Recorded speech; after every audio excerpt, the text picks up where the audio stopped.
Good evening, welcome to four sides TV political thought with me Avinash Janagama, only on four sides. Amrutha Pranay, ఈ ఇద్దరి పేరు తెలియని, నాకు తెలిసి తెలుగువారు ఉండరేమో. పరువు హత్య విషయంలో వీళ్ళిద్దరి పేరు తెలియనటువంటి అసలు తెలుగువాడే ఉండడేమో అనేటువంటి దాంట్లో నాకైతే ఎలాంటి డౌట్ లేదు. ఇవాళ ఆ హత్యకి సంబంధించినటువంటి కేసులో కోర్టు సంచలనమైనటువంటి తీర్పు ఇవ్వడం జరిగింది. A1 A2 actually A1 already suicide చేసుకొని ఆయన కాలం చేయడం జరిగింది. కాబట్టి A2కి ఉరిశిక్ష, ఎవరు A2గా ఉన్నటువంటి సుభాష్ కుమార్ శర్మకి ఉరిశిక్షతో పాటు 15,000 రూపాయల జరిమానా వేస్తూ A3 నుంచి A8గా ఉన్న వాళ్ళందరికీ 10,000 రూపాయల చొప్పున జరిమానా విధిస్తూ మిగిలిన వాళ్ళందరికీ, అంటే మిగిలిన 5గురికి A3, A4, A5, A6, A7, A8 అందరికీ జీవిత ఖైదు కన్ఫర్మ్ చేయడం జరిగింది. వాళ్ళ 6గురు, వీళ్ళిద్దరు. A1 ఆల్రెడీ చనిపోయారు. మారుతీరావు గారు ఎవరైతే అమృత తండ్రి ఉన్నారో ఆయన, తిరునగర్ మారుతీరావు గారు 2020లోనే ఆయన సూసైడ్ చేసుకోవడం ద్వారా ఆయనకి దీంట్లో నుంచి ఏది లేదు. కాకపోతే సుభాష్ కుమార్ శర్మ అనేటువంటి వ్యక్తికి ఇవాళ ఉరిశిక్ష ప్లస్ 15,000 రూపాయల ఫైన్ వేయడం జరిగింది కోర్టు. అయితే ఇక్కడ 2 అంశాలు ఉన్నాయి. ఇక్కడ కోర్టు ఇచ్చినటువంటి తీర్పుతో పాటు ఈ కుటుంబ సభ్యులు ఎవరైతే, ఈ మిగిలిన 7గురు కుటుంబ సభ్యులు లేదా 7గురు వ్యక్తులు ఎవరెవరైతే ఇన్వాల్వ్ అయి ఉన్నారో ఆ కుటుంబ సభ్యులు ఇవాళ కోర్టు దగ్గర వాళ్ళు మాట్లాడినటువంటి తీరు కానీ, వాళ్ళు పడినటువంటి ఆవేదన బయటికి చెప్పినటువంటి తీరు కానీ గమనిస్తే ఎవరికైనా సరే ఎంత బాధ కలగాలో అంత బాధ కలుగుతుంది. సరే, ఒక వ్యక్తిని వీళ్ళు చంపారు, అందరూ కలిసి ప్లాన్ ప్రకారం చంపారా, ఇంకోట అనేటువంటి విషయాన్ని పక్కనెడితే ఆ 7గురు కుటుంబ సభ్యులు ఎవరైతే ఉన్నారో, 7 కుటుంబాలు ఏవైతే ఉన్నాయో వాళ్ళ కుటుంబ సభ్యులు, ఆ ఇంటి ఆడవాళ్ళ యొక్క బాధ వర్ణనాతీతం. ఇంత బాధ ఉంటుందా ఇలాంటి విషయాల్లో అనేటువంటి దాన్ని కళ్ళకు కట్టినట్టుగా ఇంత బాధపడుతూ వాళ్ళంతా మాట్లాడారంటే అంత మాట్లాడారు. సరే, దీని గురించి మనం మాట్లాడదాం. మనతో పాటు జాయిన్ అవుతా ఉన్నారు పొలిటికల్ థాట్లో చంద్రశేఖర్ గారు యాక్టివిస్ట్, సబాని లత గారు వామపక్ష నాయకురాలు, అదేవిధంగా అల్లం నాగరాజ్ గారు కూడా కాసేపట్లో జాయిన్ అవుతారు, అడ్వకేట్. సో ముందైతే సబాని లత గారి దగ్గరికి వెళ్దాం. లత గారు, గుడ్ ఈవినింగ్. లత గారు, ఇప్పుడు వచ్చినటువంటి ఈ జడ్జిమెంట్ని మీరు ఎలా చూస్తూ ఉన్నారు? అంటే ఒక రకంగా కొంత న్యాయం జరిగినట్టుగా అనిపిస్తూ ఉన్నా కానీ ఇంకొంత మాత్రం మిగిలిన కుటుంబాలకి తీరని వేదనే అన్నట్టుగా ఆ కుటుంబ సభ్యులంతా మాట్లాడుతూ ఉన్నారు. ఎలా చూడాలంటారు?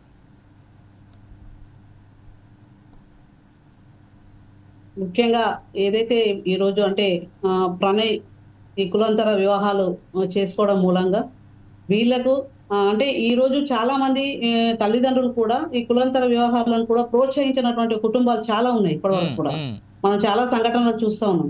కానీ ఈ రోజు ఇంత దుర్మార్గంగా తనను ప్రణయ్ని చంపడం, దాని మూలంగా కోర్టు ఈ విధమైనటువంటి తీర్పునివ్వడం అనేది చాలా మేము దీన్ని స్వాగతిస్తా ఉన్నాం. ఎందుకంటే ఖచ్చితంగా నిందితులకు కఠినమైనటువంటి శిక్ష పడితేనే మరి బాగుంటది. ఈ రోజు మిగతా వాళ్ళకు కూడా ఏమైతే అంటే రేపు ఇంకా ఎవరైనా చేయాలనుకున్న వాళ్ళకు కూడా కొద్దిగా వాళ్ళు కూడా చేయలేకుండా కోర్టే ఇటువంటి శిక్ష విధిస్తా ఉంది. కాబట్టి సరైనటువంటి న్యాయాన్ని కోర్టు తీర్పిచ్చిందని చెప్పేసి వాళ్ళు కూడా కొద్దిగా ఒక భయ ఆందోళన కూడా కలుగుతుంది. అటువంటిది కోర్టు ఈ విధమైనటువంటి నిర్ణయం తీసుకోవడం అనేది ఇది చాలా మంచి నిర్ణయం అని చెప్పేసి నేను భావిస్తా ఉన్నాను. దీన్ని నేను స్వాగతిస్తా ఉన్నాను. రైట్, నేను మళ్ళీ మీ దగ్గరికి వస్తాను. అదేవిధంగా చంద్రశేఖర్ గారు మీరు ఎలా చూస్తూ ఉన్నారు ఇవాళ ఇచ్చినటువంటి తీర్పు? నాకు తెలిసి అందరం సమర్థిస్తూ ఉన్నాం, కానీ ఇంకొక యాంగిల్ ఆఫ్ లైఫ్ అనేది కూడా చూడాలి కదా అనేటువంటి పాయింట్ కూడా ఇంకోటి ఉంది. ఒకసారి వస్తా, మళ్ళీ లత గారు మళ్ళీ మీ దగ్గరికి వస్తా, చంద్రశేఖర్ గారితో మాట్లాడతారు. చంద్రశేఖర్ గారు మీరు ఎలా చూస్తూ ఉన్నారు?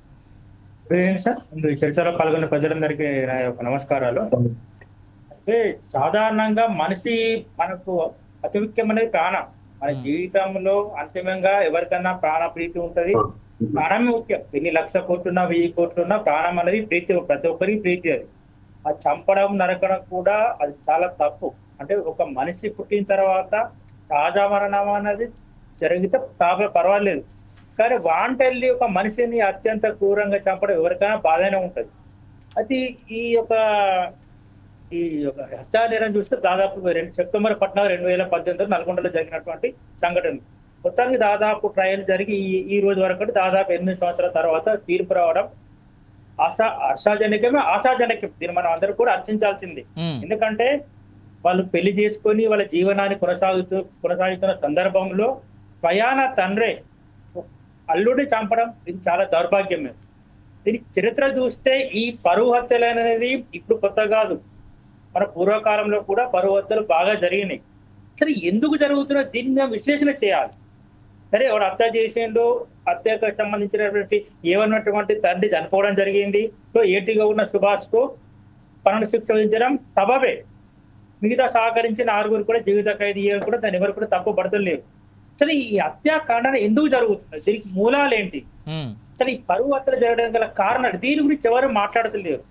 ఎందుకంటే మన విద్యా వ్యవస్థలో మార్పులు రావాలి. ఎందుకంటే ఈ సోషల్ మీడియా వచ్చిన తర్వాత, అన్ని న్యూక్లియస్ ఫ్యామిలీస్ అయిన తర్వాత, అన్ని చిన్న చిన్న కుటుంబాలు కావడం వల్ల బంధాలు ఎవరికి గుర్తుకు రావడం లేదు. అసలు ఈ విద్యా వ్యవస్థలో మార్పులు జరగాలి.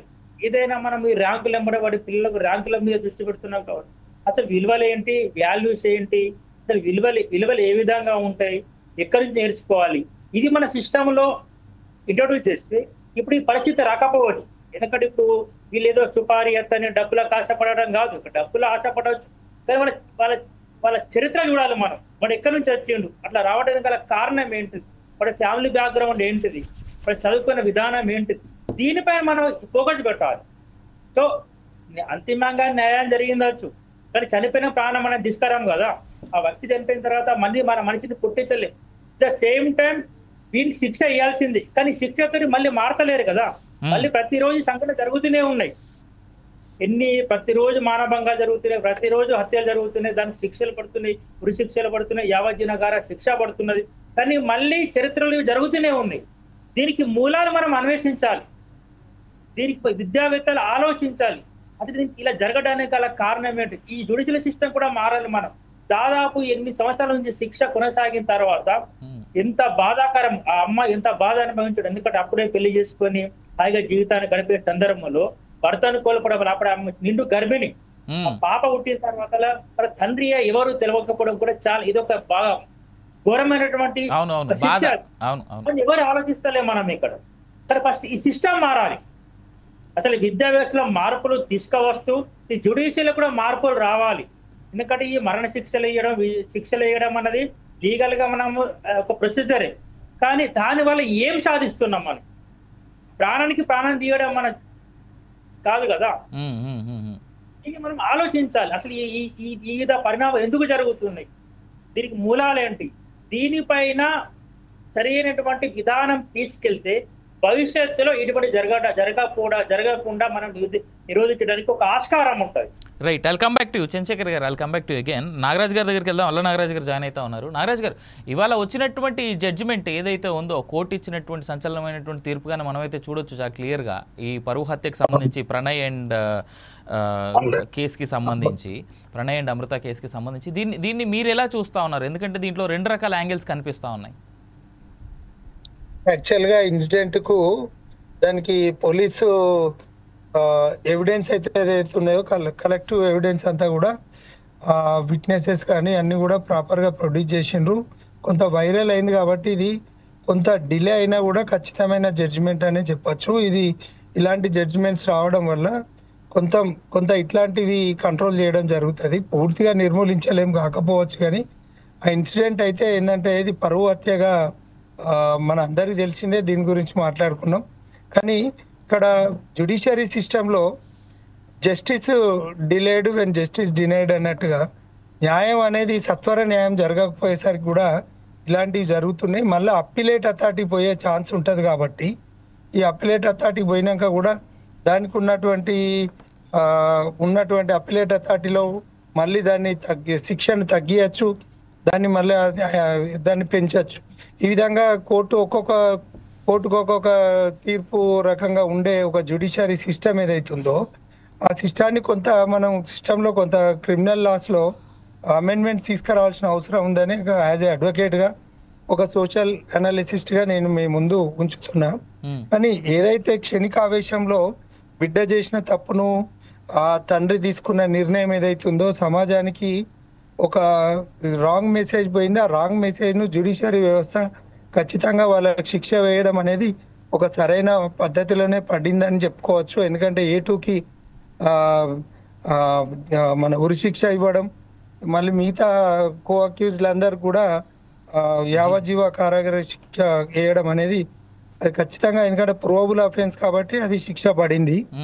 ఇక ఈ కోర్టులో మనకు జరిగే ఏదైతే లాకోనాస్ అంటే జ్యుడిషియరీలో లాకోనాస్ ఏదైతే ఉన్నాయో పోలీసు వారు కంప్లైంట్ ఇచ్చిన తర్వాత దాన్ని ఎఫ్ఐఆర్ చేసిన తర్వాత ట్రయల్స్ నడిచే వరకు ఈ ఎవిడెన్సెస్ పెట్టిన ఎవిడెన్స్ కూడా మన జ్యుడిషియరీ సిస్టంలో ఒక బాధాకరమైన విషయం ఏంటంటే 100 మంది నేరస్తులు తప్పించుకున్నా పర్లేదు, ఒక నిరపరాధికి శిక్ష పడద్దు అనే ఒక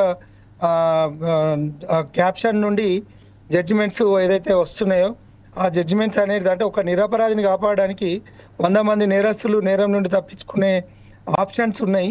ఇలా ఇప్పుడు సోషల్ మీడియాలో బర్నింగ్ అయింది కాబట్టి సోషల్గా ఒక మెసేజ్ ఇవ్వాలని చెప్పి ఇలాంటివి కొన్ని మాత్రమే, కానీ అనేకము జ్యుడిషియరీ సిస్టమ్ నుండి ఎగ్జామ్ట్ అవుతున్నారు. ఎందుకంటే నిజమైన నేరస్తులు వాళ్ళ ఎవిడెన్స్ కూడా పోలీస్ కలెక్ట్ చేసి అన్ని పెడితే కూడా అడ్వకేట్ వాళ్ళు కోర్టులకు వచ్చి సాక్ష్యం చెప్పే వరకు ఒక సాక్ష్యానికి కొంత వేరియేషన్ ఉన్నా కూడా జ్యుడిషియర్ ఆఫీసర్స్కు వాళ్ళకి శిక్ష వేసే పవర్ లేదు. మళ్ళీ తర్వాత ఇక్కడ ఉన్నటువంటి అప్ టు సుప్రీంకోర్టు వరకు కూడా అనేక జడ్జిమెంట్స్ ఉంటాయి. ఒక అక్యూజ్ను సపోర్ట్ చేసే జడ్జిమెంట్స్ ఉంటాయి, విక్టిమ్స్కి సపోర్ట్ చేసే జడ్జిమెంట్స్ కూడా సపోర్ట్ చేస్తున్నాయి. కాబట్టి ఈ రకంగా జ్యుడిషియరీ సిస్టమ్ని కొంత పొల్యూట్ అయిందనే చెప్పుకోవచ్చు.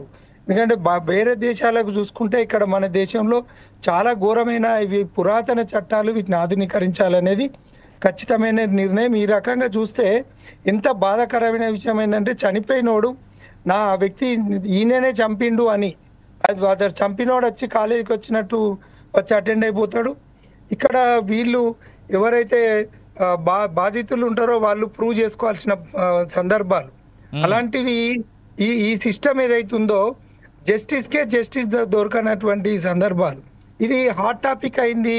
అక్కడ సీసీ ఫుటేజ్ కలెక్ట్ చేసిర్రు, తర్వాత మీడియాలు కానీ జనాలు కానీ మొత్తము అంటే కొవ్వొత్తుల ర్యాలీలు అవి తీసి కొంచెం ఇట్లా బర్నింగ్ టాపిక్స్కే కొంత శిక్షలు పడే పరిస్థితులు ఉన్నాయి. ఇంతకంటే దారుణాలనే మొన్న రీసెంట్ చూసినాం, వాడు ఏకంగా కూరనే వండిండు. అంటే దీన్ని వాడు మొత్తం ముక్కలు చేసి కుక్కర్లు ఉడకబెట్టి వాడు ఎండబెట్టినటువంటి సందర్భాన్ని చూస్తున్నాం. ఎందుకంటే ఇలాంటివి కఠినతరమైన శిక్షలు అంటే ఉరి శిక్ష కూడా అమలుకు తీసుకురావాల్సిన అవసరం ఉంది. స్పీడీ డిస్పోజల్ ఉండాలి, స్పీడీ ట్రయల్ జరగాలి. దానికి స్పీడీ ట్రయల్ జరగాలంటే పోలీసులకు కూడా ఖచ్చితంగా వాళ్ళకు ఒక ట్రైనింగ్ కూడా అవసరం. ఎందుకంటే జ్యుడిషియరీకు పోలీస్ వ్యవస్థకు మనం కంప్లైంట్ అనేది చాలా బేస్. అది కంప్లైంటే కదా అని చెప్పి ఆడ రాస్తారు, తర్వాత ఆ కంప్లైంట్ బేస్ చేసుకునే కేసు ఎస్టాబ్లిష్మెంట్ అవుతుంది. కానీ కంప్లైంట్ను తీసుకొని కేసు ఎస్టాబ్లిష్ చేసేటప్పుడు కంప్లైంట్ ఏదైతే కంప్లైంట్ ఇస్తాడో ఆ కంప్లైంట్ చాలా జాగ్రత్తగా తీసుకోవాల్సిన అవసరం ఉంటుంది. తర్వాత ఈ జ్యుడిషియరీ సిస్టమ్ను కంప్లీట్గా ఇప్పుడు ఉన్నటువంటి మన India is not the secured country అంటే ఇలాంటి సంఘటనలు రోజు కూడా అవుతున్నాయి, రోజులు అనేకం అవుతున్నాయి. నాట్ సెక్యూర్డ్ కంట్రీ అని నేను దాన్ని స్ట్రాంగ్ గా బిలీవ్ చేస్తాను. Right I'll come back to again. ఎందుకంటే నేను డిబేట్లో ఉన్న అందరూ ఒకసారి వినాల్సినటువంటిది ఒకటి ఉంది. ఏంటంటే నాకు వచ్చినటువంటి లేటెస్ట్ అప్డేట్ ప్రకారం ఆ తుది తీర్పు విధించే కంటే ముందు, తుది తీర్పు వెలువడించే కంటే ముందు ఎవరైతే జడ్జి గారు ఉన్నారో జస్టిస్ రోజా రమణి గారు, ఆవిడ జడ్జిమెంట్ని ఇవ్వడం జరిగింది. ఆవిడ క్లియర్గా అడిగింది ఆ 7గురిని, ఎవరైతే ఇవాళ కోర్టులో ప్రజెంట్ ఉన్నటువంటి 7గురిని ఆవిడ అడిగినటువంటి ప్రశ్న, మీపై నేరం రుజువైంది, మీరు చివరిగా చెప్పుకునేది ఏంటి అనేటువంటి మాట అడిగింది. ఏటు సుభాష్ శర్మ చెప్పినటువంటి మాట చెప్తాను నేను. శిక్ష గురించి నేను చెప్పుకునేది ఏమీ లేదు, నా పాత్ర లేనే లేదు, మా నాన్న చనిపోయాడు, నేను ఒక బ్రాహ్మణ్ణి, నేను ఇంటికి పెద్ద కొడుకును, మా నాన్న కర్మకాండలు కూడా నేనే చేయాలి, కానీ న్యాయస్థానం నాకు అవకాశం ఇవ్వలేదు, మా అమ్మను నేనే చూసుకోవాలి అనేటువంటి మాట A2 చెప్పాడు. ఇక A3 నుంచి A6 వరకు, A3, A4, A5 వీళ్ళందరూ కూడా మా ఇంట్లో నాకు పెళ్ళిళ్ళు అయిపోయి 2 పిల్లలు ఉన్నారు, వాళ్ళు నేనే చూసుకోవాలి, వాళ్ళకి మేము తప్ప ఇంకా వేరే దారి లేదు అనేటువంటి మాట అన్నాడు. ఇక A8, నా భార్య నా దగ్గర లేరు, నాకు పిల్లలు ఉన్నారు, చూసుకోవడానికి ఎవరు లేరు, కనికరించండి జడ్జి గారు అనేటువంటి యాంగిల్లో శిక్ష తగ్గించండి, మా ఇంట్లో వాళ్ళని చూసుకోవడానికి ఎవరు లేరు, నేనే ఒక్కనే దారి అనేటువంటి యాంగిల్లో వీళ్ళందరి స్టేట్మెంట్స్ వినపడతా ఉన్నాయి. ఇన్ని విన్న తర్వాతే రోజా రమణి గారు క్లియర్గా జడ్జిమెంట్ ఇవ్వడం జరిగింది. అయితే ఇక్కడ second side of the case ఏంటంటే, లత గారు ఇందాక నేను మిమ్మల్ని మాట్లాడిస్తూ ఆగిపోయినట్టు సందర్భం ఏంటంటే, రెండో సైడ్ ఆఫ్ ద కేసు కూడా కనిపిస్తూ ఉంది. అసలు ఇక్కడ అంటే మనం వద్దాం, అసలు ఇలాంటి ఎందుకు జరుగుతున్నాయి అనేటువంటిది నెక్స్ట్ పాయింట్లో వద్దాం. బట్ ఇక్కడ ఇప్పుడు ఎవరెవరికైతే శిక్ష పడిందో ఆ కుటుంబాల్లో ఉన్నటువంటి ఆడవాళ్ళు కూడా సేమ్ కైండ్ ఆఫ్ కడుపు కోత, ఆల్మోస్ట్ సేమ్ కైండ్ ఆఫ్ కడుపు కోతకే గురవుతా ఉన్నారు. ఇటు లైఫ్ టైం ఇంప్రిజన్మెంట్ అన్నా లేదా A2కి ఉరిశిక్ష అన్నా కానీ అదే. ఇన్ఫ్యాక్ట్ వీళ్ళు బతుకుంటారు, అతను బ్రతుకుంటాడు, అదొకటే తేడా. కాకపోతే కుటుంబాలకు దూరంగా ఉండేది. ఇప్పుడు వాళ్ళ బాధకు కూడా జస్టిస్ ఎలా, క్షణికావేశం అయినప్పటికీ కూడా. లత గారు, ఇప్పుడు ఒకటండి, ఏదైతే ఇటువంటి జరుగుతున్నటువంటి దారుణాలలో కూడా వాళ్ళు అంటే ఎవరు కూడా దీంట్లో భాగస్వామ్యం కాకూడదు అసలు.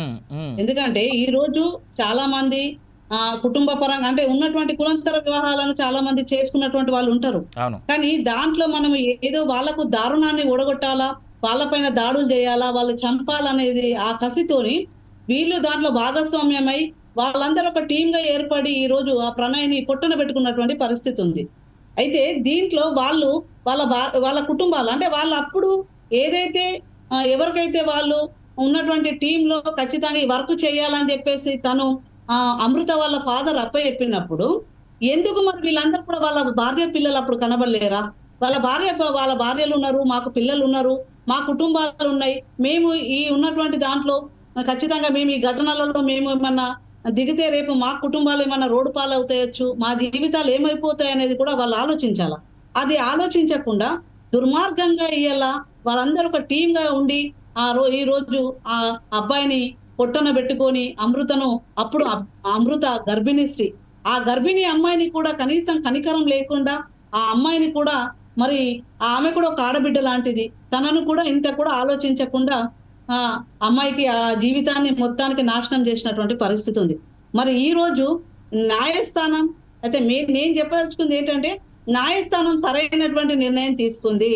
ఇటువంటిది ఒకసారి జరిగితేనే రేపు సమాజంలో ఎవరు కూడా ఇటువంటి సంఘటనలు జరుగుతున్నప్పుడు దాంట్లో వాళ్ళు చేతి పెట్టకుండా, వాళ్ళు దాంట్లో ఎటువంటి భాగస్వామ్యం కాకుండా వాళ్ళు దూరంగా ఉండి ఆ కుటుంబాలు కూడా మరి అన్యోన్యంగా ఉండే పరిస్థితి ఏర్పడుతుంది.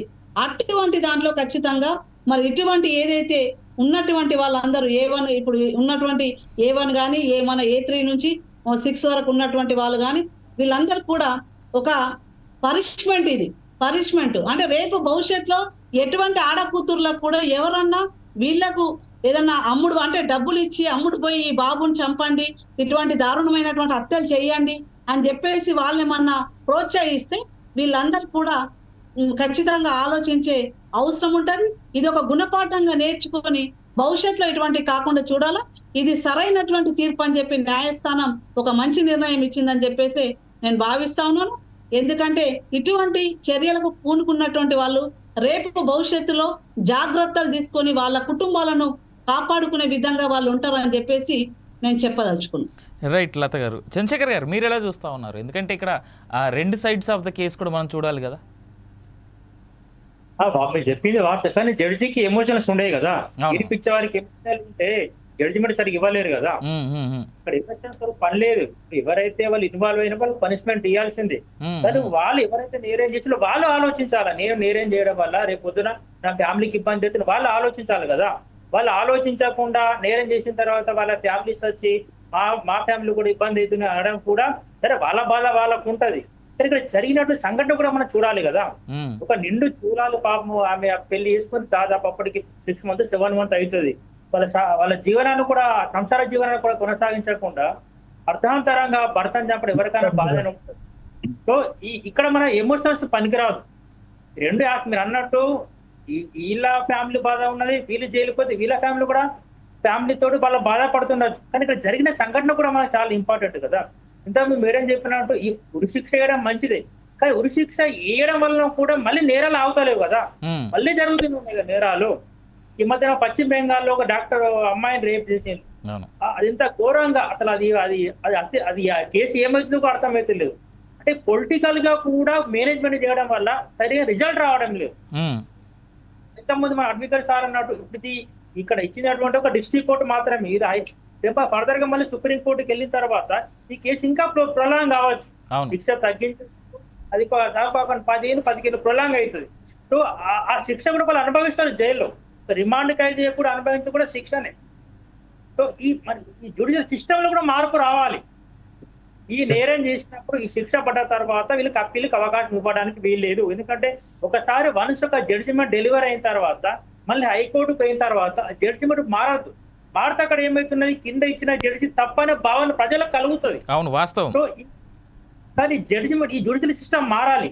ఈ కొన్ని జడ్జిమెంట్లకు మళ్ళీ అప్పీలు పోకుండా అవకాశం ఇవ్వకుండా చూడాలి. ఎందుకంటే ఈ నేరం చేస్తే కూడా ఏం ఆలోచిస్తారంటే ఏమైనా సిస్టమ్ ఇట్లా ఏమన్నా మహా అంటే ఒక 5 ఏళ్ళు జైలు ఉంటాం, ఒక 6 ఏళ్ళు జైలు ఉంటాం కదా, వచ్చినట్టు పోతుంటే మళ్ళీ మన హాయిగా బతకచ్చు అనే ఒక మైండ్ సెట్ అది అక్కడ అంతకులకు ఆ నేరం చేసే వాళ్ళకి మైండ్ సెట్ తయారైంది. అట్లా ఆ మైండ్ సెట్ ఉండడం వల్ల ఏమవుతున్నాయంటే నేరాలు ఇంకా పెరిగిపోతుంది. సో దీనికి సొల్యూషన్ ఏంటిదంటే ఈ జ్యుడిషియల్ సిస్టమ్ మారాలి, ఈ విద్యా వ్యవస్థ కూడా మారితేనే ఈ రెండు ఒక సమాంతరంగా వెళ్తేనే ఈ నేరాలు అనేది తగ్గించడానికి ఒక అవకాశం ఉంటది. సో ఈ సంఘటన అనేది పరువు హత్య, అసలు ఈ పరువు హత్య ఎందుకు జరుగుతుందో కూడా మనం ఆలోచించాలి. ఎందుకంటే ఈ సమాజం మీరు అవునన్నా కాదా ఇప్పుడున్న సమాజం కూడా కులాల బట్టి విభజన జరిగిపోయింది. ప్రతిదీ కులం ద్వారా చూస్తున్నాం మనం. ఎవరికి టికెట్ ఇవ్వాలన్నా కులం భావాన్ని, ఎవరికైనా పెళ్లి చేయాలన్నా కుల భావాన్ని. అంటే ఈ కులం అనేది ఇక్కడ మనకు ప్రియారిటీ అయిపోయింది. ఇప్పుడు ఇంతకుముందు మన పూర్వకాలం ఆస్తులు అంతాలు చూస్తుండే, ఇప్పుడు ఆస్తులు అంతస్తులు కాదు, ఇక్కడ కులాలే ముందుకు వస్తున్నాయి. ఈ కులాలు ఉండడం వల్లనే ఇటువంటి నేరాలనే జరుగుతున్నాయి. సో ఈ కుల భావన పోవాలి, జ్యుడిషియల్ సిస్టమ్ మారాలి, ఈ ఫ్రీ ట్రయల్ ఉండాలి, తొందర జడ్జిమెంట్ రావాలి, డిలే కావద్దు. ఎంత డిలే అయితే అంతమందికి అవకాశం ఉంటుంది. ఎందుకంటే ఈ క్రిమినల్లో ఎవిడెన్స్ ఇంపార్టెంట్. ఒక నేరం జరిగిన తర్వాత ఆ ఎవిడెన్స్ దొరకాలి, ఎవిడెన్స్ ప్రూఫ్ చేయాలి. మన జ్యుడిషియల్ సిస్టమ్ ఎటువంటి నేను ఒక వ్యక్తిని హత్య చేసిన తర్వాత నేనే హత్య చేసిన చెప్పి ఒప్పుకున్నా కోర్టు నమ్మదు, మళ్ళీ దానికి ఎవిడెన్స్ కావాలి. సో దీనివల్ల ఏమవుతున్నాయి, కేసు అనేది ప్రొలాంగ్ అవుతున్నాయి. మీరు ఇంతకుముందు అన్నట్టు రీసెంట్లీ పెద్ద హాట్ టాపిక్ అయింది. ఒక వ్యక్తి తన భార్యని కుక్కర్లో పెట్టి చంపి ఎవిడెన్స్ లేకుండా చేద్దామన్న ప్లాన్ లో ఎవిడెన్స్ హత్య చేసి అంటే వాడి యొక్క ఫీలింగ్ ఏంటి, నేను చంపిన కోర్టుకి ఎప్పినా, కానీ అక్కడ సాక్ష్యం ఏం కావాలి, నేను చెప్పినట్టు ప్రూఫ్ కావాలి. ఆ ప్రూఫ్ దొరకలేదనుకో నేను నిరపరాధిని అనే భావన కలిగిపోతున్నది. సో ఈ మెయిన్ గా ఈ హత్యలు ఈ జరగడానికి మెయిన్ కారణం ఏంటిదంటే ఈ జ్యుడిషియల్ సిస్టమ్ అనేది మారాలి, ఈ బూజు పట్టినటువంటి వ్యవస్థ మారాలి. ఇప్పుడు బ్రిటిష్ కాలం ఉన్నటువంటి చట్టాలు మనం అనుసరించడం వల్లనే ఇటువంటి రకమైనటువంటి సంఘటన జరుగుతున్నాయి. సో ఈ సంఘటన జరగద్దు అంటే దీనికి మెయిన్ ప్రధాన కారణాలు ఏంటి, ఈ జ్యుడిషియల్ వ్యవస్థ మారాలి. మారినప్పుడే అప్పుడు సత్వర న్యాయం జరుగుతూనే రేపటి నాడు ఇంకొక వ్యక్తి ఎటువంటి నేరం చేయడానికి కూడా భయపడే విధానం రావాలి. అప్పుడే ఇటువంటి సంఘటనలు మనకు ఆగడానికి అవకాశం ఉంటుంది. రైట్ చంద్రశేఖర్ గారు, welcome back to again. Nagaraj గారు ఇప్పుడు దీంట్లో 2 అంశాలు కనిపిస్తూ ఉన్నాయి కూడా. అంటే 2 అంశాలు చాలా స్ట్రైట్ ఓపెన్గా ఇప్పుడు ఇచ్చింది కింది కోర్టే, నల్గొండ SC ST కోర్టు ఇచ్చింది. ఇక్కడ నుంచి హైకోర్టుకి వెళ్ళొచ్చు, హైకోర్టులో కూడా వస్తే మళ్ళీ సుప్రీంకోర్టుకి వెళ్ళొచ్చు, సుప్రీంకోర్టులో కూడా ఎంత తేడా వచ్చినా సరే మనం ప్రెసిడెన్షియల్ ప్లీకి వెళ్ళొచ్చు. ఇన్ని ఉన్నాయి కదా. ఇంకా ఏ రకమైనటువంటి అంటే ఒకవేళ దీంట్లో వస్తే చేంజెస్ ఏం రావచ్చు అంటే ఒకవేళ జ్యుడిషియరీలో సంగతి అంటే జ్యుడిషియరీ లెవెల్స్ ఎలా ఉన్నప్పటికీ కూడా ఇప్పుడు హైయర్ కోర్టుకి వెళ్ళిన కొద్దీ కాస్తో కూస్తో ఊరట లభించేందుకు ఆస్కారం కనిపిస్తుంది అనేటువంటి స్టేట్మెంట్ ఒకటి ఉంది. దాన్ని ఎలా చూడొచ్చు మనం? ఇప్పుడు మనకు మరణ శిక్ష ఏదైతే ఇంపోజ్ చేసిరో, డెత్ పెనాల్టీ ఏదైతే చేసిండ్రో దాన్ని ఎగ్జామ్ చేసి మనకు దాన్ని లైఫ్ ఇంప్రిజన్మెంట్ కూడా తగ్గియచ్చు. ఈ రకంగా అనేక ఇన్సిడెంట్స్ జరిగినాయి. ఇది ఒకటే బర్నింగ్ టాపిక్ కాదు, చాలా అయినాయి. కానీ దీనికి మనం ఏం మాట్లాడుకున్నా తక్కువే. ఎందుకంటే పోయిన ప్రాణం రాదు. ఒక కుటుంబాలు, ఓ సమాజంలో ఒక వ్యవస్థ ఒక నిర్మాణం మొత్తం కూడా చెడిపోయింది. ఇక్కడ మనం మాట్లాడుకుంటే మీరు ఇంతకుముందు అడిగిన ప్రశ్నకి ఏదైతే జడ్జి గారు అడగడం అంటే మీరు ఏమైనా చెప్పుకునేది ఉందా అంటే అదొకటి ఏంటంటే ఒక ప్రాసెస్ ఆఫ్ ది లా అది మనకి. ఎందుకంటే వాళ్ళకి శిక్ష పడ్డప్పుడు వాళ్ళను లాస్ట్ ఫైనల్ గా వాళ్ళని అడుగుతారు ఇంకేమన్నా చెప్పేది ఉంటుందా అని. అంటే వాళ్ళు ఒప్పుకోవడమా, దాన్ని అపోజ్ చేయడమా, దాన్ని ఎగ్జామినేషన్ అంటారు, ఫైనల్ ఎగ్జామినేషన్ అంటారు. ఆ ఎగ్జామినేషన్ లో వాళ్ళు ఏమైనా చెప్పుకునే అవకాశం ఇచ్చిన తర్వాతనే వాళ్ళకు శిక్ష ఖరారు చేసే అది ఉంటుంది ఆ జ్యుడిషియరీ సిస్టంలో. కానీ ఇక్కడ మీరు ఉన్నటువంటి ఈ సందర్భంలో ఇలాంటివి అనేకం జరుగుతున్నాయి. దీనికి ఒకటి కారణం ఏంటంటే జస్టిస్ అనేది అంటే పోయిన ప్రాణం అయితే తిరిగి రాదు, కానీ ప్రాణం తీయాలన్నప్పుడు ఇలాంటి ఇన్సిడెంట్ చేయాలన్నప్పుడు ఖచ్చితంగా బయట దేశస్తులు ఇప్పుడు యూకే లాంటి దేశంలో కానీ అమెరికా లాంటి ఆస్ట్రేలియాలు అట్లాంటి దేశాలు అనేకం తీసుకుంటే ఖచ్చితంగా యూకేలో ఒక అఫెన్స్ జరిగితే విత్ ఇన్ 24 అవర్స్లో దాన్ని ఖచ్చితంగా ట్రేస్ చేస్తారు. కానీ ఇక్కడ నెలలు పడుతుంటుంది ట్రయల్స్ నడవాలి అంటే. ఇది డ్రాగన్ సిస్టమ్ ద్వారా ఏమైతుందంటే చట్టం మీద జనాలకు నమ్మకం పోయింది. కొంతమంది ఏంటంటే మీకు ఎందుకు కంప్లైంట్ ఇవ్వాలి, మా వ్యక్తి చనిపోతే మేము కోర్టుల చుట్టూ తిరిగి భయభ్రాంతులకు గురై మళ్ళీ మాకు ఇంకేం జరుగుతుందనే భయభ్రాంతులకు గురై కాంప్రమైజ్ కావడమో లేదా కేసు విత్డ్రా కావడమో జరుగుతున్నటువంటి జ్యుడిషియరీ సిస్టమ్ ఇది ఎవ్వరికి పట్టిలేదు. ఈ సిస్టమ్ మీద మాట్లాడే పరిస్థితి కానీ మరి అవగాహన లేకనా, లేకపోతే మేధావులు లేకనా, లేకపోతే మన దేశం పట్ల గౌరవం లేకనా, చట్టాల మీద ఎందుకు మార్పు తీసుకురావట్లేదు అనేది ఆలోచించాలి. ఇప్పుడైతే పోయిన జస్టిస్కి మనం జస్టిస్ చేసుకోవాల్సిన అవసరము మన భారతదేశంలో ఉంది. ఇలాంటి సంఘటనలు జరిగినప్పుడు మనకు వాటిని కొత్తగా చట్టాలు తేవడం, మళ్ళీ వాటిని నిర్వీర్యం చేయడం, జడ్జిమెంట్స్ ఇవ్వడం ఇష్టం ఉన్నట్టు. ఎందుకంటే జస్టిస్ వాళ్ళు జడ్జిమెంట్ ఇచ్చే ముందు దాన్ని జస్టిస్ చేయాలి అన్నప్పుడు 2 కోణాలకి వెళ్ళి ఆలోచిస్తే ఏది రైట్ ఏది రాంగ్ అనే దాని మీద కరెక్ట్గా చెప్పుకోలేనటువంటి సందర్భాలు. ఎందుకంటే యాక్ట్ బేసెస్ అంటే మనకు ఐపీసీ ఏదైతే శిక్ష మనకు ఐపీసీ సెక్షన్స్ కింద ఉంటుందో, సిఆర్పిసి కింద ఎవిడెన్సెస్ నడుస్తాయి, ఇవన్నీ పక్క పెడితే ఇండియన్ ఎవిడెన్స్ యాక్ట్, ఇవన్నీ criminal major acts, old criminal major acts, ఇప్పుడు బిఎన్ఎస్ఎస్ ఇవన్నీ వచ్చినాయి. కొత్తగా పేర్లు మార్చింది కానీ అందులోపల ఉన్నటువంటి ఏదైతే ల్యాకోనాస్ ఉన్నాయో వాటిని రెక్టిఫై అయితే మాత్రం చేయలేదు. ఇంకా రానున్న తరాలకు ఇక్కడ సెక్యూరిటీ అనేది లేదు. ఇంకోటి ఏంటంటే ఇవాళ నిజంగా చెప్పుకుంటే ఖచ్చితంగా ఏంటంటే నేరం అనేది ఒక వృత్తిగా మారినటువంటి సందర్భం. ఎందుకంటే వాడు చంపినోనికి వాడు చనిపోయినతనికి అసలు ఎటువంటి రిలేషన్ లేదు.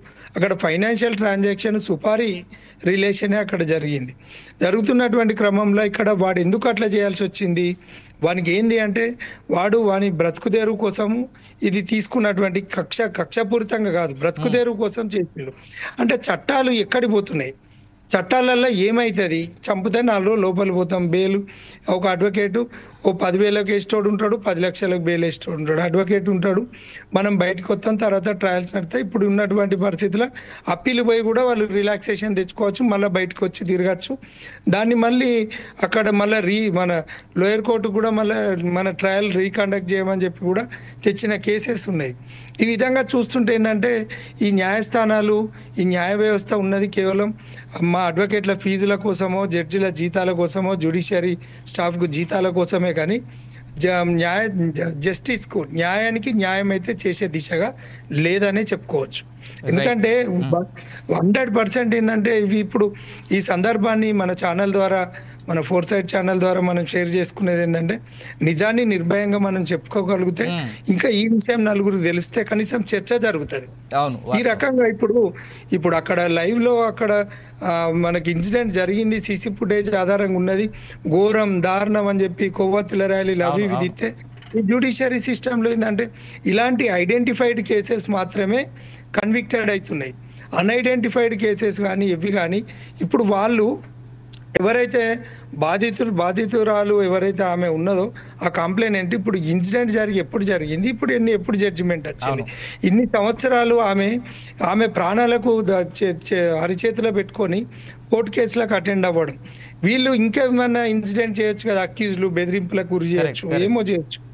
ఇలాంటివి జరుగుతూ ఉంటాయి. పోలీస్ ప్రొటెక్షన్ ఇయ్యరు, ఎవరికైనా కూడా వాళ్ళకి నెలకు జీతం వస్తుంది, వాళ్ళ ఇల్లు గడుతుంది, మళ్ళీ కంప్లైంట్ దగ్గర ఏం తీసుకోవాలి, అక్యూజ్ల దగ్గర ఏం తీసుకోవాలి. ఈ రకంగా ఉన్నటువంటి ఏదైతే మనకు ఇట్లాంటి అవినీతి అయితే ఏదైతే ఉన్నదో దేశంలోనే మన రాష్ట్రాలలో కాదు, జిల్లాలలో కాదు, ఎక్కడ కాదు, దేశంలో అవినీతి నిర్మూలన జరగాలి. చట్టాల లోపల పూర్తిగా సమూల మార్పులు తీసుకురావాలి. ఇలాంటి కేసులు చేస్తే ఇప్పుడు దుబాయ్లో ఉన్నది, దమ్ముంటే ఒకని పోయి మర్డర్ చేయమనండి, దమ్ముంటే ఒక ఆడమని ముట్టుకోమనండి, దమ్ముంటే ఒక చిన్న వస్తువు దొంగిలించమనండి. ఎందుకంటే వాళ్ళకి షరియా చట్టాలు ఉన్నాయి, వెంటనే చట్టాలను అమలు చేసుకుంటారు. విత్ ఇన్ 30 days లోపల క్లోజ్ చేస్తారు. మన దగ్గర ఏంటంటే నేరం చేస్తే 4 రోజులు జైల్లో రెస్ట్ దొరికితే వానికి ఇంకా ఆరోగ్యవంతమైన జీవితం గడుపుతా ఉన్నాడు వాడు. ఇంకా అంటే ఎట్లా అయిపోయిందంటే జైలుకు పోవడము ఇవన్నీ. ఇంకొకటి ఏమవుతుంది, ఇక్కడ బయట సమాజంలో ఏం జరుగుతుందంటే సమాజంలో ఏం జరుగుతుందంటే వాడు ఎన్ని ఎక్కువ మర్డర్లు చేస్తే అంత పెద్ద డాన్ అవుతాడు, వాడు లీడర్ అవుతున్నాడు, వాడు సెటిల్మెంట్ల కింగ్ అవుతున్నాడు, వాని దగ్గరికి అందరు పోతున్నారు, వాని దగ్గరికి అన్నీ అవుతున్నాయి. సోషల్ స్టేటస్ అయిపోయింది. ఇక్కడ సోషల్ స్టేటస్ కల్పించింది ఎవరు అంటే చట్టాలు. ఇప్పుడు చట్టాల న్యాయస్థానంలో ఉన్న లొసుకుల ఆధారంగానే ఇలాంటి సంఘటనలు జరుగుతున్నాయి. ఫస్ట్ ఈ సంఘటనను ఒక్కదాన్నే మనం మాట్లాడుకునే అంశం కాదు ఇది. ఇలాంటి పునరావృతం కావద్దు అంటే న్యాయస్థానంలో ఉన్నటువంటి లొసుకులను సవరించాల్సిన అవసరం ఉంది. పార్లమెంట్లో మనం బిల్ తీసుకోవాల్సిన అవసరం ఉంది. జనాభాలో మొదటి స్థానానికి దూసుకొచ్చినటువంటి క్రమంలో మనం ఇలాంటివి, ఎందుకంటే ఇప్పటికీ నిజంగా ప్రతి ఇంటర్వ్యూలో మీరు అవకాశం ఇచ్చిన 2-3 ఛాన్సులు నేను చెప్తున్నా, మన దేశానికి నిజంగా స్వాతంత్రం వచ్చింది అంటే అది మాత్రం అవాస్తవం. ఈ రోజు వరకు కూడా స్వాతంత్రం రాలే. బ్రిటిష్ రూలర్సే రూలింగ్ చేస్తున్నటువంటి సందర్భం. ఏమైనా కూడా ఈ ప్రజాస్వామ్య డెమోక్రటిక్ కంట్రీలో ప్రజలకు న్యాయం ఒరిగేదైతే లేదు. సమాజ సేవ, దేశ నిర్మాణం, సమాజ నిర్మాణం, వ్యక్తి నిర్మాణం అనేది జరగట్లేదు.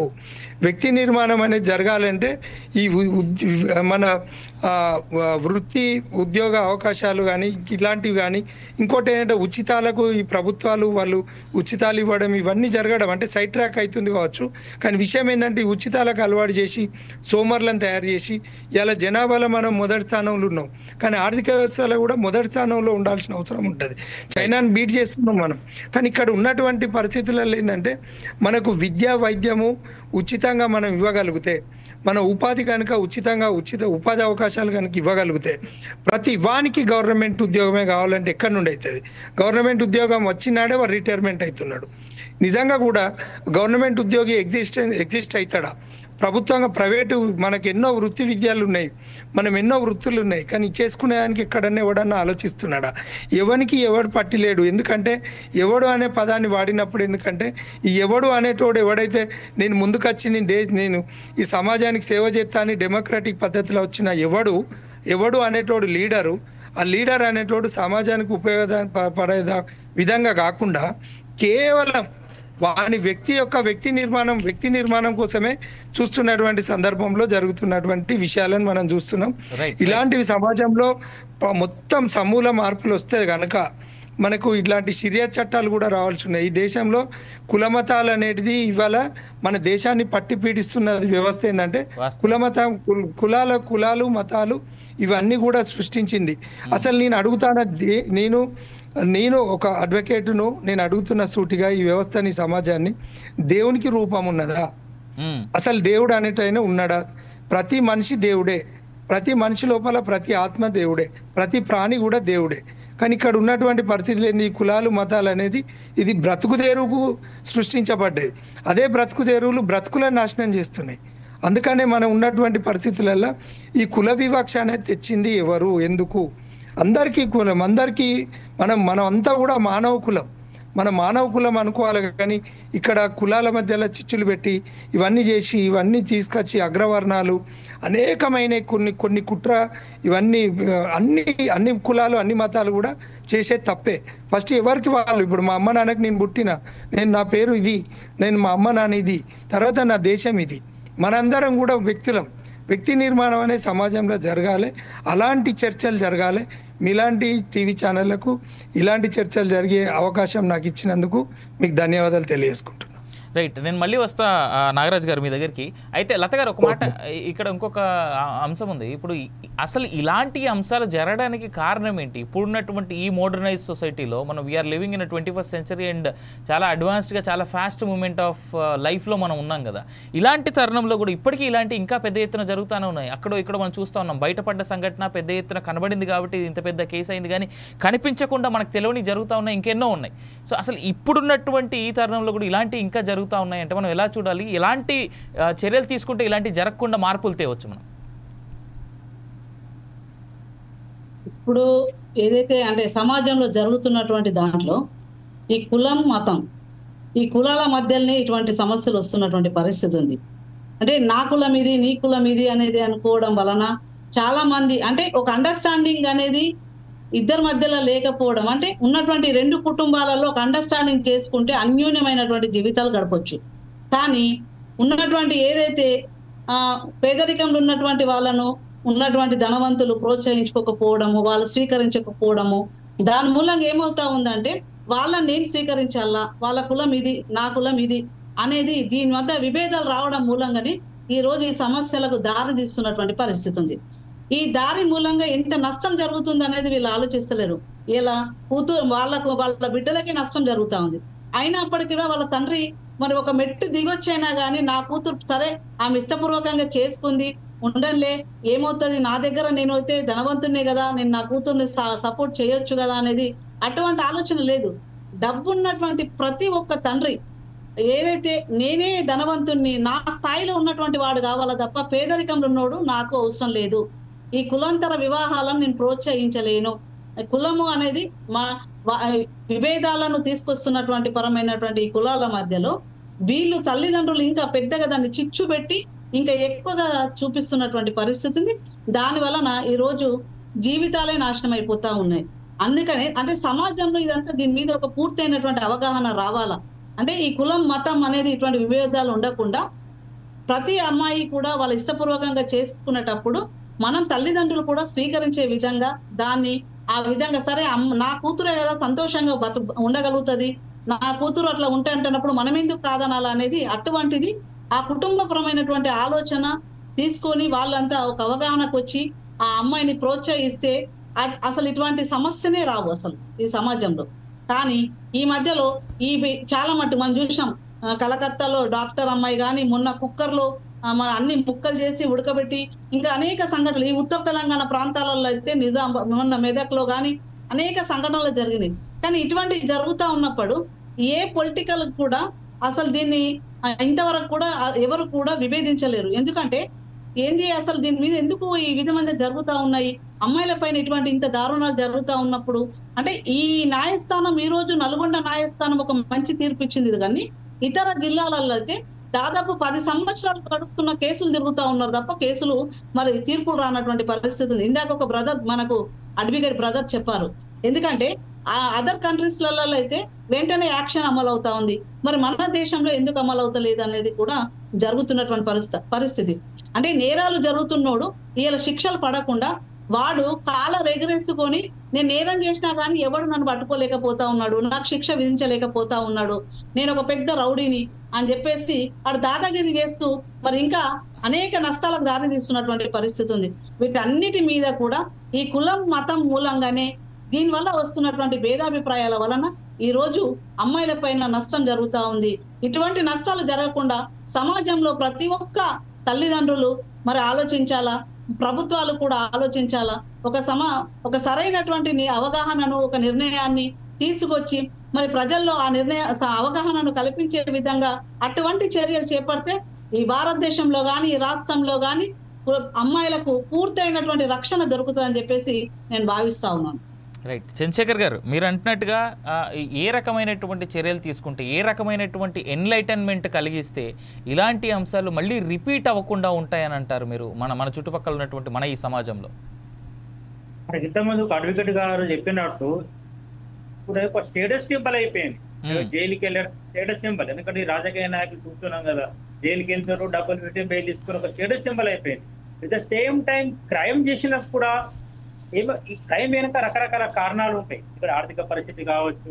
ఇప్పుడు ఈ కేసులో ఆ ప్రణయ్కి చంపిన నిందితు అంతకుడికి ఎటువంటి సంబంధం లేదు, రక్త సంబంధం లేదు, ఏ విధమైన ఆర్థిక సంబంధం లేదు. కానీ కేవలం సుపారీ తీసుకొని ఒక ప్రాణం తీయడం, వాళ్ళకి ప్రాణం విలువ తెలియదు, డబ్బులు వచ్చినాయి ప్రాణం తీసేసారు. ఈ మధ్య రీసెంట్ లో మనం ఒక 1 వీక్ కింద చూసినాం, ఒక కన్న తల్లిని డ్రగ్స్ అడిక్ట్ పంపించారు. అంతకుముందు ఒక మన ఉమ్మడి ఏపీలో ఒక పారిశ్రామికవేత్త మనమడు, వీళ్ళందరూ మరి డబ్బులున్న కుటుంబం వచ్చేసిన వాళ్ళు, మరి వీళ్ళెందుకు అంతకులుగా మారిళ్ళు అంటే అక్కడ ఏంటంటే బ్యాలెన్స్ లోపించింది. వాళ్ళు డ్రగ్స్కి అలవాటు పడి ఆ డ్రగ్స్ మొత్తం ఏం చేస్తున్నారో వాళ్ళకి అర్థమైతే లేదు. సో ఈ తాగుడికి బానిసాయి, ఈ డ్రగ్స్కు బానిసాయి, ఏం నేరం చేస్తున్నా కూడా మనకు వాళ్ళు ఆలోచిస్తలేరు. నేరం జరిగిన తర్వాత పడుతున్నారు, కానీ ఆ క్షణికావేశంలో వాళ్ళు ఏం చేస్తున్నారో వాళ్ళకి అర్థమైతే లేదు.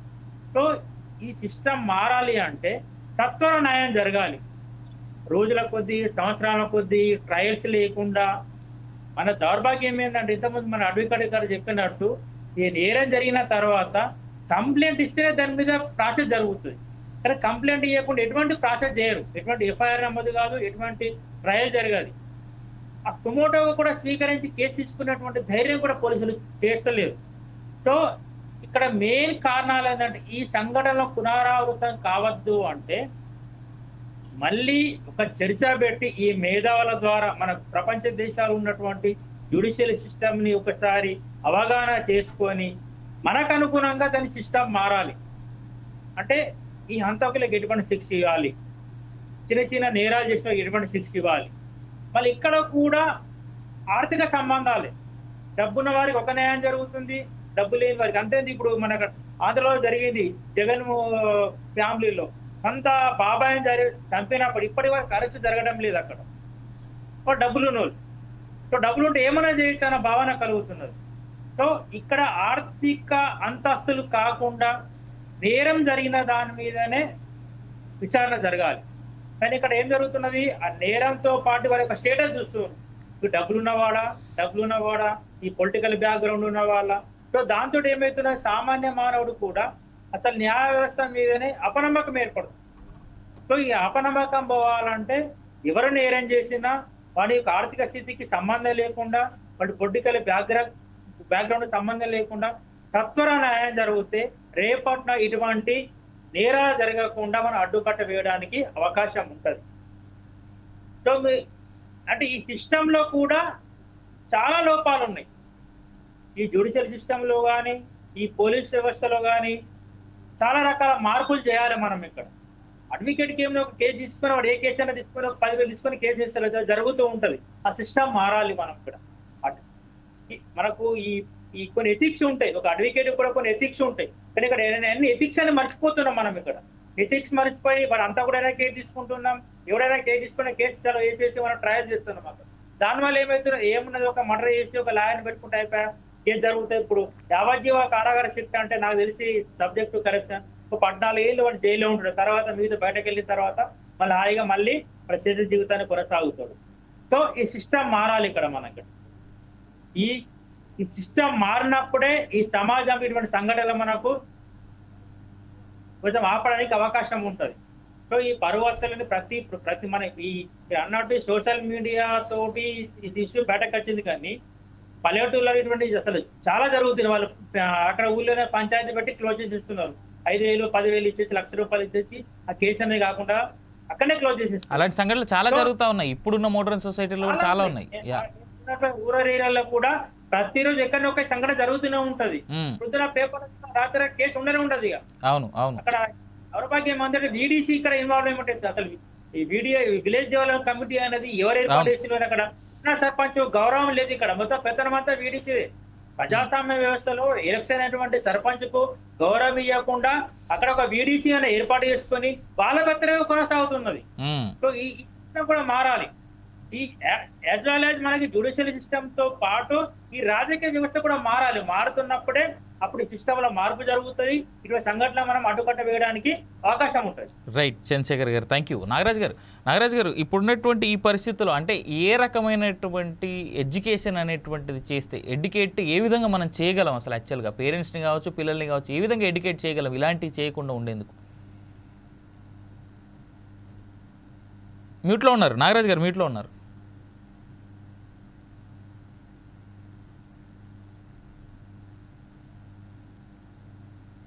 Prevention is better than the cure అని ఏదైతే క్యాప్షన్ ఉంటుందో, కొటేషన్ ఉందో, మనం దీన్ని ప్రివెంట్ చేసుకోవాలంటే ఒకటే మార్గం, ఒక ఏకైక మార్గం ఏంటంటే మన విద్యా వ్యవస్థలో సమూలమైన మార్పులు తీసుకురావాలి. మనకు విద్యా వ్యవస్థలో సమూలమైన మార్పులు తీసుకురావాలి. రెండో అంశం ఏంటంటే చట్టాలను పునరుద్ధరించాలి. తర్వాత ఇప్పుడు మనం వన్ సైడ్ మాట్లాడుకుంటున్నాం. ఏ కన్న తల్లిదండ్రి అయినా కూడా ఈ అమ్మాయిని భవిష్యత్తు ఆలోచించి అన్ని శ్రమల కోర్చి ఒక బిడ్డను పెంచుకొని ఒక కళల ప్రపంచం సృష్టించుకుంటే ఆ బిడ్డ తప్పు చేసిన ఆవేదనతోటి జరిగిన తప్పు. కానీ తప్పును మనం ఒకే కోణంలో ఆలోచిస్తే ఆయన చేయడం తప్పే, కానీ అక్కడ ఉన్నటువంటి ఆయన బాధను ఆయన ఏదో ఒక వేళ అవుట్ బ్లాస్ట్ అయినటువంటి సంఘటనలు. ఇవాళ అమ్మాయిలు కానీ తల్లిదండ్రులు కానీ ఫస్ట్ ఇక్కడ అమ్మలు మారాలి, తర్వాత తండ్రులు మారాలి. ఎందుకంటే వాళ్లకు ఫస్ట్ అమ్మనే గురువు, తల్లిదండ్రులే గురువులు. వాళ్ళని ఎక్కడనైనా కూడా మనం 100 కోట్లు సంపాదిస్తే ఏం లాభం? ఒక ఒక పిల్లాడు ఇప్పుడు ఆయన అమృతరావు అక్కడ ఇన్సిడెంట్ ఉన్నాడు, 100 కోట్లు సంపాదించిండు. ఒక ఇన్సిడెంట్ చూస్తే ఆయన కైలాసం ఆడినట్టు పామింగినట్టు కిందికి వచ్చేసే వాళ్ళ కుటుంబము వాళ్ళ వ్యవస్థ అన్ని కొలాప్స్ అయినాయి. కాబట్టి ఏంటంటే మనము తల్లిదండ్రుల లోపల వాళ్ళు ఖచ్చితంగా పిల్లల పట్ల కోట్లు సంపాదించడము, సామాజిక విలువలని, వాళ్ళ కుటుంబాన్ని బాధ్యత రహితంగా వాళ్ళని వదిలేయడం కరెక్ట్ కాదు. వాళ్ళని ఖచ్చితంగా వాళ్ళు ఏంటంటే వాళ్ళు ఫస్ట్ శిక్షణ ఇవ్వాల్సిన అవసరం ఉంటుంది, ఫ్రెండ్లీగా ఉంటుంది. ఏ ఏజ్కి ఆ ఏజ్కి తగ్గట్టుగా వాళ్ళు ఉండాల్సిన పరిస్థితులు ఉంటాయి. కానీ ఉన్న పరిస్థితుల్లో వాళ్ళు తీసుకున్న నిర్ణయాన్ని వాళ్ళే పనిష్మెంట్ అనుభవిస్తారు అనే ఒక మెచ్యూరిటీ కూడా ఉండాలి. ఎందుకంటే ఇప్పుడు అమ్మాయిని తీసుకున్న నిర్ణయం తప్పైనా రైట్ అయినా ఆమెనే అనుభవిస్తుంది. ఆమె మానని ఆమె వదిలొచ్చు. కానీ అక్కడ ఆమె పాయింట్ ఆఫ్ వ్యూలో ఆయన పాయింట్ ఆఫ్ వ్యూలో అట్లా ఆలోచించుకోలేదు కాబట్టి నా బిడ్డది ఇట్లా అయింది అని అంటారు. మీ ముందు ఒక అంశం ఏంటంటే ద సేమ్ నల్గొండలో నాది ఒక క్లయింట్ది కేసు వచ్చింది. వాడు లవ్ మ్యారేజ్ చేసుకున్నారు, మ్యారేజ్ మేమే ఇక్కడ దగ్గరుండి ఇక్కడ చేయించినాము లీగల్ గా. వాడు ఏమైతే అమ్మాయి ప్రెగ్నెంట్ అవుతుంది, వాడు నల్గొండ వ్యక్తే అమ్మాయిని నమ్మించి మేము రిసెప్షన్ చేస్తాము మంచిగా గ్రాండ్గా చేస్తామని తీసుకుపోయి బలవంతంగా ఒక ఫామ్ హౌస్ లో కట్టేసి అమ్మాయిని అబార్షన్ చేయించినటువంటి సంఘటన. వెంటనే ఇక్కడ వరంగల్ ఎస్పీతో మాట్లాడించి అక్కడ నల్గొండ ఎస్పీతో మాట్లాడిస్తే ఆ అమ్మాయి అక్కడ నుండి రిలీజ్ అయింది. కానీ ఆ అమ్మాయి కంప్లైంట్ ఇవ్వడానికి నిరాకరించింది. మా తండ్రి పైన నేను కంప్లైంట్ ఇవ్వన్నది.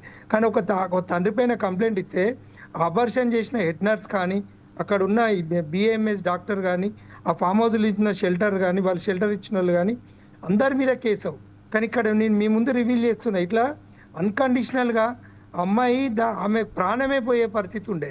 అక్కడ ఒక ఊడ్చెట ఆమె సెల్ నెంబర్ తీసుకొని నాకు ఇట్లా జరిగింది అనేది చెప్పడం వల్ల నేను అప్పుడు వాయిస్ రికార్డ్ చేసుకున్న క్రమంలో నేను అప్పుడు గౌరవ సిపి గారి దగ్గర పోతే ఈ ఇన్సిడెంట్ అక్కడ నల్గొండ ఎస్పీ గారితో మాట్లాడితే వెంటనే అక్కడ వాళ్ళు పరిష్కరించిండు. కానీ అమ్మాయి అక్కడ కంప్లైంట్ ఇవ్వలేదు. కాకపోతే మా అమ్మాయిని మాకు ఇక్కడికి వరంగల్కు పోలీసు సెక్యూరిటీ తోటి ఇక్కడ తీసుకొచ్చిండ్రు. కానీ ఆమెకు ట్రీట్మెంట్ ఇప్పించినాం. ఆమె హెల్త్ మొత్తం డిజార్డర్ అయింది. అంటే ఇక ప్రాణాలకు చివరి క్షణం వరకు పోయినటువంటి సందర్భం. అంటే తల్లిదండ్రులు ఇప్పుడు నువ్వు అది ముందే అంటే prevention is better than the cure ఎందుకంటామంటే అది ఇన్సిడెంట్ జరగక ముందుకే జాగ్రత్త పడాలి.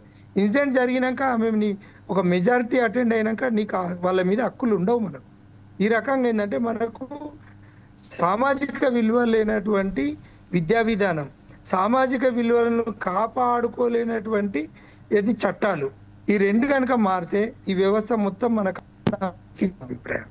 Thank you sir.